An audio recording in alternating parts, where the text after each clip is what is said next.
আজকে ঠাকুর পুজো তোমাদের সাথে শেয়ার করিনি, আজকে রান্নাবান্নাটা শেয়ার করব। তো পুরনো ফ্রিজের মধ্যে মাছটা রেখেছি, নতুন ফ্রিজে এখনও মাছ রাখিনি। তো গতকালকে শ্বশুরমশাই মাছ নিয়ে এসেছিলো, শোল মাছ, পুঁটি মাছ, কাঁকড়া, এগুলো এই জমিনে বৃষ্টি হলে মাছ পাওয়া যায়, তো নিয়ে এসেছিলো। বেগুনও শ্বশুরমশাই দিয়ে গেছে, তো এগুলো দিয়ে রান্না করব। ঝমঝমিয়ে বৃষ্টি চলে এসেছে, কড়াইতে পড়ে গেছে মাছ হয়ে গেছে ভাজা। তো বেগুন দিয়ে হালকা করে ঝোল রান্না করেছি, এদিকে ভাজা মশলা মানে জিরে ভাজা দিয়েছি। এখন যাচ্ছি একটা স্পেশাল জিনিস আনতে বৃষ্টির মধ্যে, ধনিয়া পাতা। দেখেছ, এটা আমার খুব ভালো লাগে, হতে চায় না আমাদের বাড়িতে। 2-3টে গাছ হয়েছে, তো 3টে পাতা নিয়ে এসেছে। এখন দিয়ে দিলাম মাছের ঝোলে। তো মাছের ঝোল রান্না হয়ে গেছে, একদম হালকা পাতলা করে করেছি। জিওল মাছের তরকারি একটু হালকা পাতলাই ভালো লাগে খেতে। এখানে কাঁকরোল আলু দিয়ে মাছের ঝোল করেছিলাম কালকে, এটা কিছুটা রয়েছে, নিয়ে নিলাম।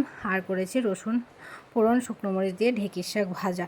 তো আজকে এই পর্যন্তই, পরে আবার দেখা হচ্ছে তোমাদের সাথে। Tata, bye bye.